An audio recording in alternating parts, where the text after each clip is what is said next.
Isang ultimatum ang ibinaba ni Andrei Belosov na yumanig sa buong istruktura ng seguridad sa Europa, 24 na oras. Yan lamang ang ibinigay na palugit ng Moscow sa Warsaw upang buksan muli ang kritikal na rutang nag-uugnay sa Russia at sa estratehikong enclave ng Kaliningrad. Kung hindi ay mapipilitan ng Kremlin na gumawa ng marahas na hakbang. Ang banta ay hindi idinaan sa mga diplomatikong pahiwatig kundi sa isang direkta at malamig na utos militar na naglagay sa Poland sa sentro ng isang napipintong banggaan ng mga superpower.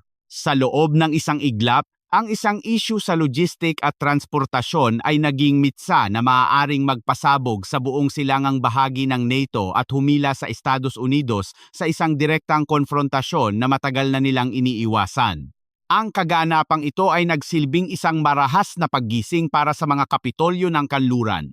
Nang matanggap ng Warsaw ang mensahe mula sa Moscow, ang buong aparatong pansiguridad ng Poland ay agad na pumasok sa isang estado ng matinding alarma sa kalaliman ng gabi. Ang mga ilaw sa National Operations Center ay nanatiling bukas habang ang mga general, ministro at mga estratehikong tagapayo ay nagtipon sa isang nakabibinging katahimikan. Sa kanilang harapan ay nakalatag ang mga mapa ng logistik, ang mga ruta ng tren, ang mga datos mula sa satellite at ang mga pagtataya sa panganib na militar.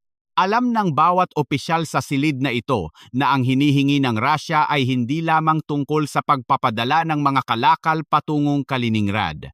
Ito ay isang direktang pagsubok sa balanse ng kapangyarihan sa Europa at sa tibay ng paninindigan ng alyansang kanluranin. Ang taji mula sa Moscow ay inilarawan ng mga diplomatikong pinagmulan bilang teknikal, direkta at walang puwang para sa negosasyon. Ang tono ni Belosov ay hindi nakikiusap. Ito ay nagtatakda ng mga parametro ng realidad. Ang mga kondisyon ay simple ngunit mabigat. Ibalik ang daloy ng trapiko, tapusin ang panggigipit sa supply at iwasan ang eskalasyon. Ang bawat salita ay tila nagpapabilis sa pagtakbo ng orasan, patungo sa itinakdang huling oras. Agad na bumaling ang Warsaw sa Washington para sa konsultasyon. Ang mga linya ng komunikasyon sa pagitan ng Poland at ng punong tanggapan ng NATO sa Brussels ay uminit sa dami ng palitan ng impormasyon. Ang mga senaryo ng pagtugon ay binalangkas sa bilis na hindi pa nararanasan, subalit ang bawat opsyon ay may kalakip na panganib na tila domino na babagsak. Ang isang maling hakbang ay maaaring magbago sa isang alitan sa transportasyon patungo sa isang ganap na digmaang militar sa pagitan ng mga bansang may sandatang nuklear. Ang balita ay kumalat sa buong kontinente na parang isang tahimik na lindol. Ang Berlin, Paris at London ay pumasok sa mode ng masusing pagsubaybay. Ang mga pamilihan ng pananalapi ay agad na tumugon bago pa man sumikat ang araw, na nagpapakita ng takot ng mga mamumuhunan sa posibilidad ng isang malawakang gulo. Nabasa ng mga analista ang sitwasyon, ang 24 na oras na palugit ay isang pagsubok sa tibay ng buong arkitekturang pansiguridad ng kanluran. Kasabay nito, ang mga ulat tungkol sa pagtaas ng kahandaan ng militar ng Russia sa rehiyon ay nagsimulang lumitaw sa mga radar ng NATO. Ang antas ng paghahanda ay sapat upang lumikha ng isang psikolohikal na presyon na hindi na kinakailangan pang magpaputok ng baril upang maramdaman. Napagtanto ng Warsaw na sila ay nakatayo sa gitna ng isang bagyo at ang desisyong kanilang gagawin ay magtatakda kung paano haharapin ng mga makapangyarihang bansa ang mga krisis sa mga susunod na taon. Habang papalapit ang orasan sa kalahati ng itinakdang palugit, ang krisis ay kumalat na sa buong sistema ng seguridad ng Europa tulad ng isang hindi nakikitang alon. Ang bawat oras na lumilipas ay nagpapatunay sa isang katotohanan. Ito ay isang pagsubok na walang bansang makakaiwas. Sa Washington, ang Situation Room ay nasa ilalim ng matinding presyon. Ang mga ulat mula sa NATO, mga satellite ng paniniktik at mga ahensya ng Intel ay dumarating ng sunod-sunod. Ang mga tagapayo sa seguridad ay nagpresenta ng isang larawan na walang ligtas na daan. Ang pagbibigay ng masyadong malakas na suporta sa Poland ay maaaring ituring ng Moscow bilang isang akto ng digmaan. Sa kabilang banda, ang isang mahinang tugon ay maaaring ituring ng mga kaalyado bilang pagtalikod sa mga pangako ng alyansa. Ang Warsaw ay naiipit sa dalawang magkasalungat na puwersa, ang banta mula sa silangan at ang inaasahang proteksyon mula sa kanluran. Nagpatawag ng sunod-sunod na emergency meeting ang gobyerno ng Poland. Nagbabala ang mga general na ang oras ay mabilis na nauubos. Sa mga krisis na ganito kabilis ang takbo, ang ilang oras ay maaaring magbago ng kapalaran ng isang bansa. Ang mga debate sa loob ng gobyerno ay naging usapin na ng politikal na kaligtasan. Sa Brussels, ang NATO ay nagpulong sa likod ng mga saradong pinto. Ang hangin ay mabigat at puno ng tensyon. Nauunawaan ng mga kinatawan na ang paraan ng paghawak ng bloke sa susunod na 12 oras ay maaalala ng parehong mga kalaban at kaalyado. May ilang miyembro na nagsusulong ng matapang na pagpapakita ng puwersa upang hindi makabuo ng isang mapanganib na presidente. Ang iba naman ay nagbabala na ang maling tiyempo ng pagpapakita ng tapang ay maaaring maging mitya ng isang reaksyong hindi na mapipigilan. Habang papalapit ang huling oras, ang presyon ay umabot sa sukdulan kung saan ang mga tagaplano ng estratehiya ay wala ng puwang para sa pagkakamali. Ang atmosfera sa mga sentro ng command ng Europa ay naging napakabigat. Ang bawat ulat ay binabasa na parang huling hatol. Ang Warsaw, sa puntong ito, ay tinatalakay na ang mga kahihinatnan ng bawat posibleng desisyon. Ang pagmamatigas ay maaaring magdulot ng digmaan. Ang pagbibigay ay maaaring magmukhang kahinaan ngunit makapagliligtas ng kapayapaan. Walang ligtas na pagpipilian. Sa Washington, ang tensyon ay nasa rurok na. Alam ng mga tagapayo na ang buong mundo ay nakamasid sa bawat galaw ng Estados Unidos. Ang anumang senyales, gaano man kaliit, ay bibigyan ng kahulugan bilang pagpapakita ng lakas o kahinaan.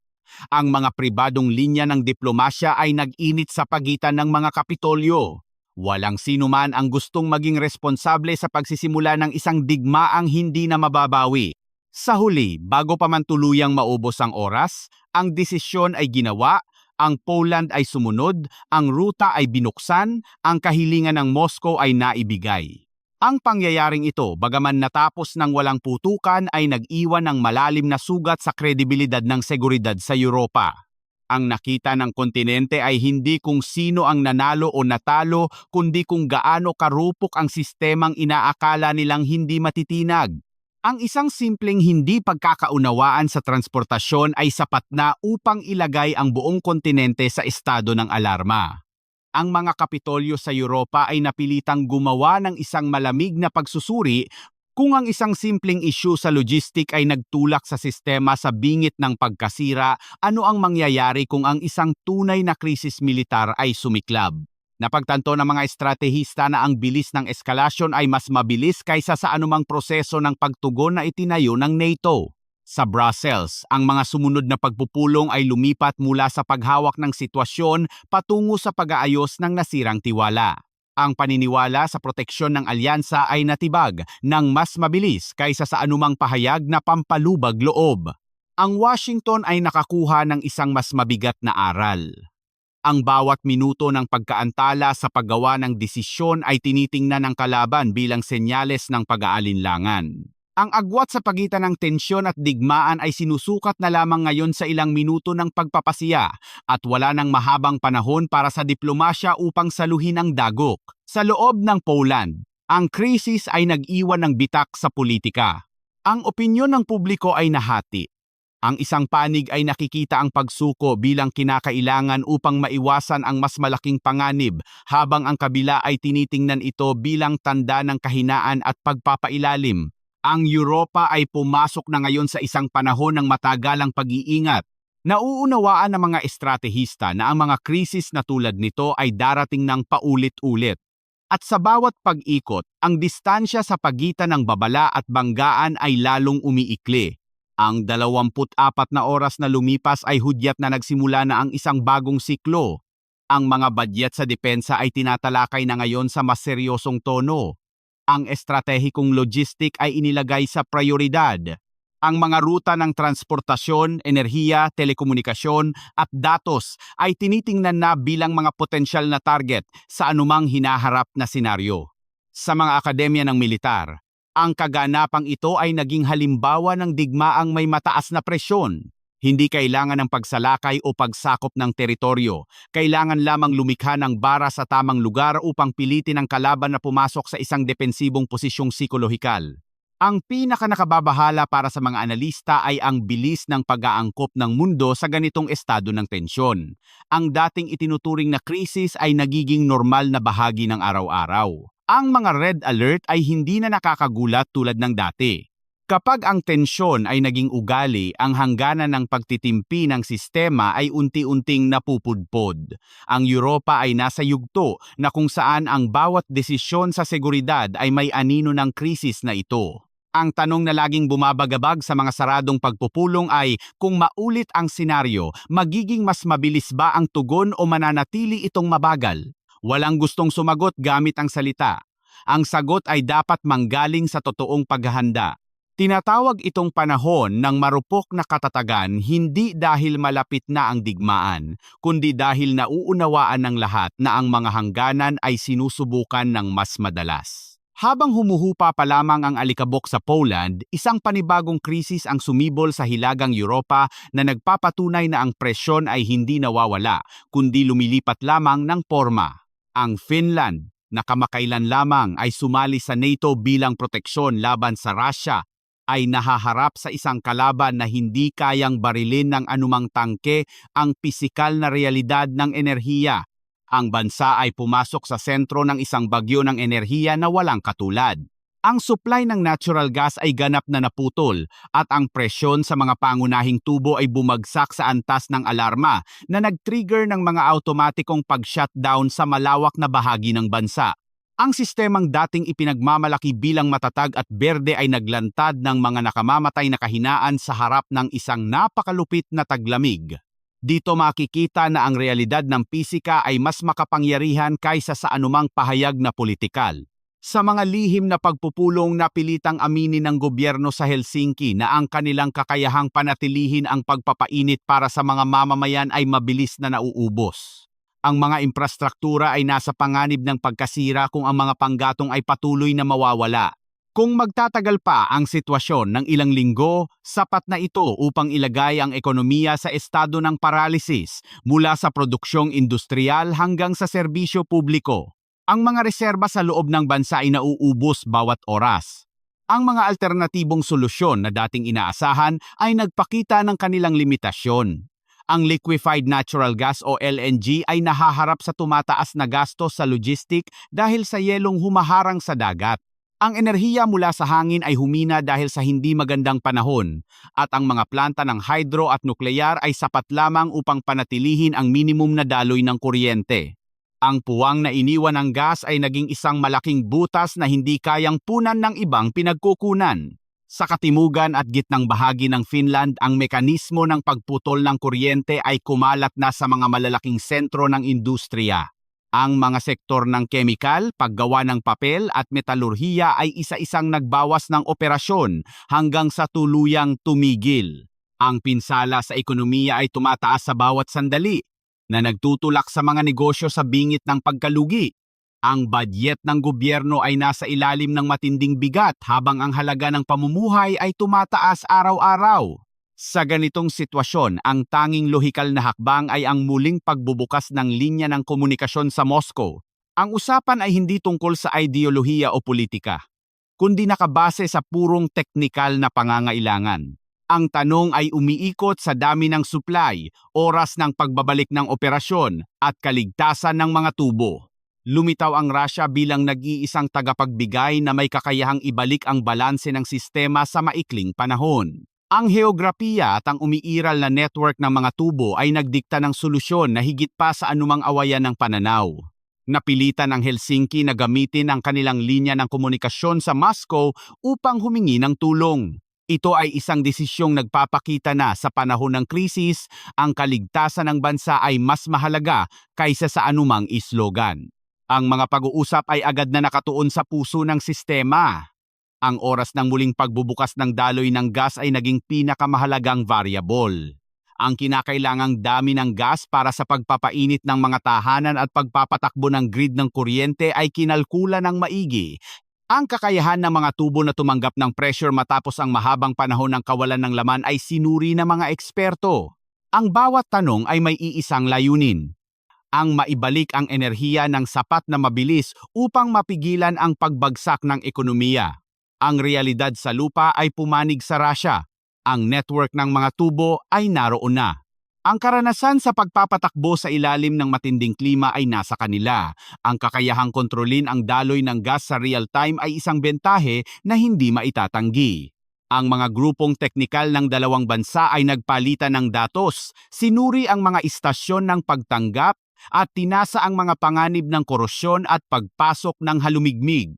Ang proseso ay binalangkas ng hakbang-hakbang upang masiguro ang maayos na pagsisimula at maiwasan ang biglaang pagkasira ng mga kagamitan. Sa loob ng Finland, ang balanse ng politika ay nasa ilalim ng presyur na hindi pa nararanasan. Ang mga negosyante ay humihingi ng mabilis na desisyon upang iligtas ang kadena ng produksyon. Ang mga lokal na pamahalaan ay humihingi ng kasiguruhan para sa pagpapainit ng mga komunidad.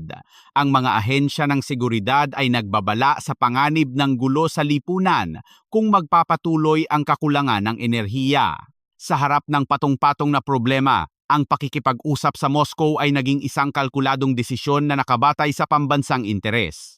Ang makina ng industriya ng Finland ay huminto ng biglaan at malupit.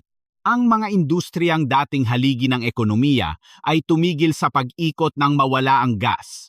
Ang mga pabrika na sanay sa tuloy-tuloy na operasyon ay napilitang magpatay ng makina na nag-iwan ng mga malamig na gusali sa gitna ng taglamig. Ang pagkawala ng kuryente ay mabilis na kumalat at ang grid ay inilagay sa protektadong mode upang maiwasan ang kabuuang pagbagsak. Ang mga malalaking kumukonsumo ng kuryente ay tinanggal sa sistema sa loob lamang ng ilang oras. Inamin ng mga tagapamahala na ito ay isang marahas na hakbang, ngunit kinakailangan upang mapanatili ang buhay ng network. Ang bawat oras na walang gas ay katumbas ng milyon-milyong euro na nawawala, mga kontratang nabibinbin at mga supply chain na napuputol. Ang mga maliliit at katamtamang negosyo na umaasa sa malalaking korporasyon ay nadamay sa pagbagsak. Ang panganib ng malawakang pagsasara ng negosyo ay naging isang nakakatakot na realidad. Ang industriya ng papel, na simbolo ng pagmamalaki ng Finland, ay direktang tinamaan. Ang pagtigil ng mga boiler ay nagdulot ng paghinto ng pagpoproseso. Ang kakulangan ng init para sa mga kemikal ay nagdulot ng panganib sa mga kagamitan. Ang industriya ng metal ay nawalan ng kakayahang panatilihin ang init na kailangan sa teknolohiya, kaya napilitang isara ang mga pugon upang maiwasan ang aksidente.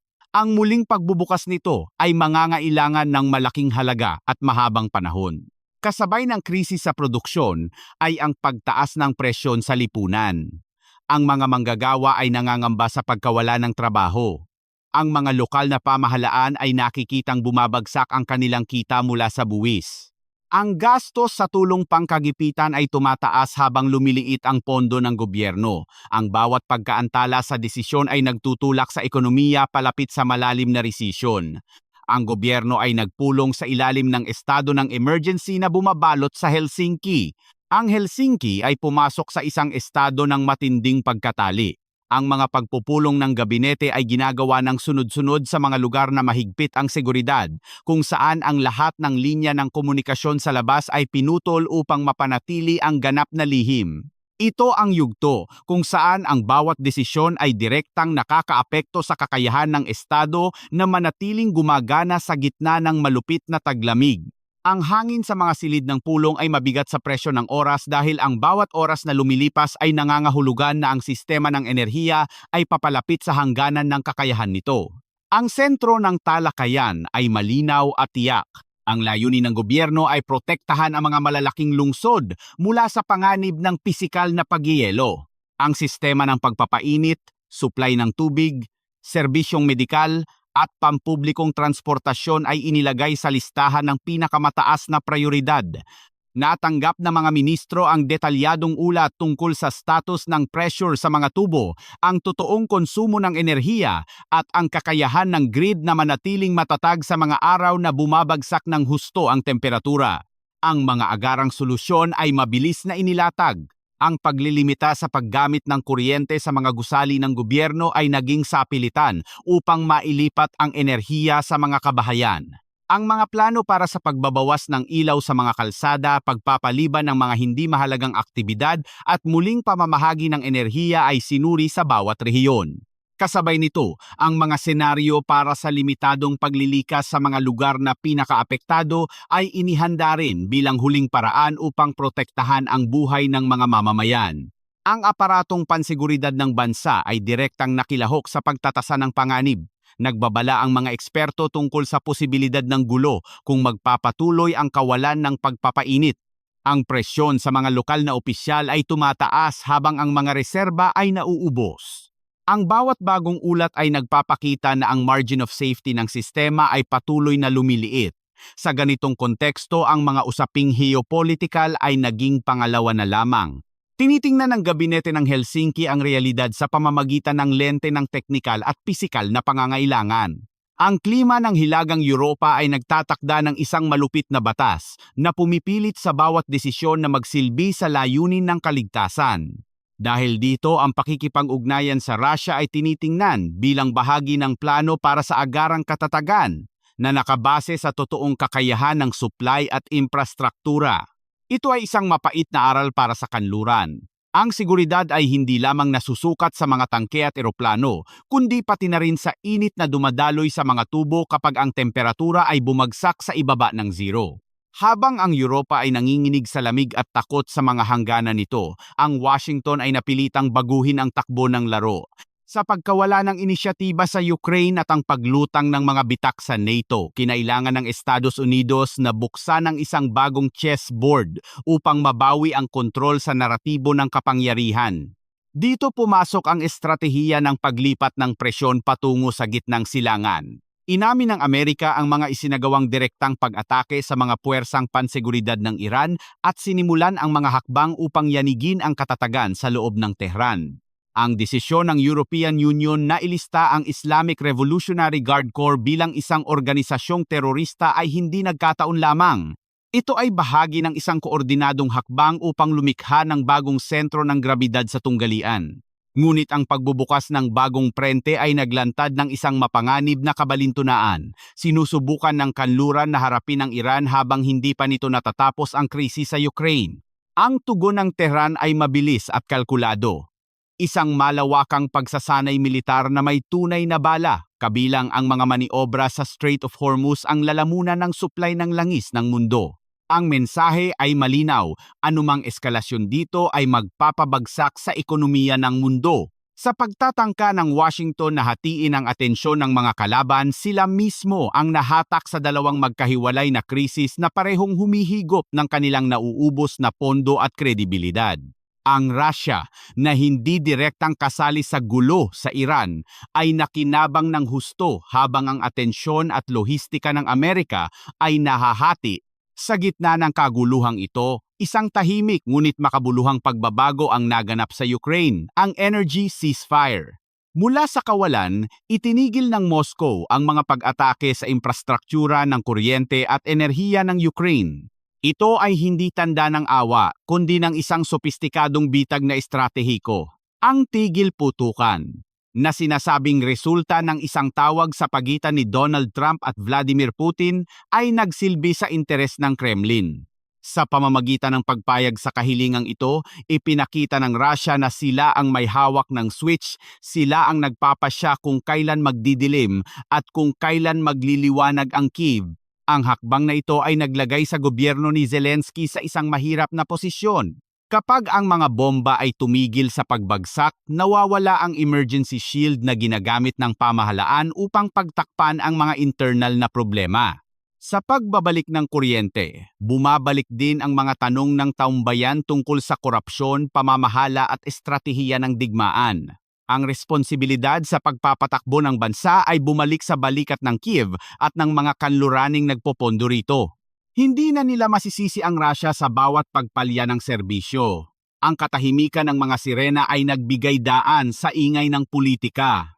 Ang mga hidwaan sa pagitan ng mga general at ng opisina ng Pangulo na dati natatakpan ng usok ng digmaan ay nagsimulang lumitaw sa publiko. Ito ang nais ng Moscow. Hayaang ang bigat ng pamamahala at internal na politika ang sumira sa pagkakaisa ng Ukraine mula sa loob.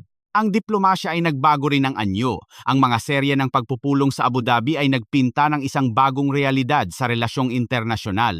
Ang mga usapan ay ginawa sa likod ng mga saradong pinto, nakatuon sa mga teknikal na aspeto, at higit sa lahat, walang partisipasyon ang Estados Unidos.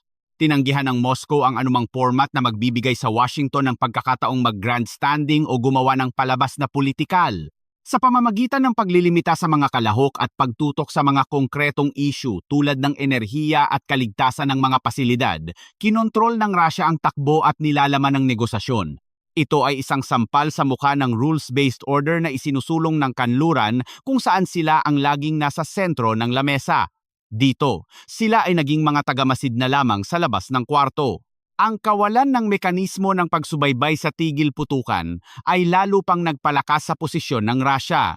Sila ang tanging hukom kung may nilabag sa kasunduan. Ang kawalan ng katiyakan kung kailan magtatapos ang strategic pause na ito ay nagparalisa sa kakayahan ng Ukraine na magplano. Paano ka bubuo ng estratehiya kung ang iyong kaligtasan ay nakadepende sa desisyon ng kalaban na hindi mo kontrolado? Ang bawat araw na walang pag-atake ay isang araw ng paghihintay sa susunod na bagyo. Ang psikolohikal na presyon na ito ay mas mabigat kaysa sa pisikal na digmaan dahil winawasak nito ang moral ng pamunuan at ng populasyon ng dahan-dahan.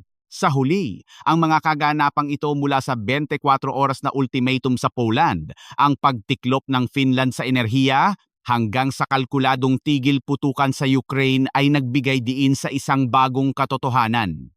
Ang mundo ay pumasok na sa isang panahon kung saan ang katatagan ay hindi na ang natural na estado, kundi isang bagay na kailangang ipaglaban araw-araw. Ang mga lumang alyansa at pangako ng proteksyon ay sinusubok ng matitigas na realidad ng lohistika at pisika. Nakita ng Europa at ng buong mundo na ang hangganan sa pagitan ng kapayapaan at digmaan ay naging kasing nipis ng papel. Ang sistema ng seguridad na itinayo sa loob ng ilang dekada ay napatunayang marupok kapag hinarap sa presyon ng realpolitik. Ang bawat bansa ngayon mula sa Asia hanggang Europa ay napipilitang suriin ang kanilang sariling kahandaan. Ang tanong ay hindi na kung darating ba ang krisis, kundi kung sino ang mas handa kapag ito ay kumatok. Sa bagong larangan ng digmaan, ang may hawak ng gripo ng enerhiya at ang may kontrol sa mga ruta ng supply ang siyang tunay na may kapangyarihan, habang ang mga umaasa sa retorika at pangako ay naiiwang nangangapa sa dilim. Ang mapa ng kapangyarihan ay iginuguhit na muli, hindi gamit ang tinta ng diplomasya, kundi gamit ang bakal ng estratehikong kalamangan.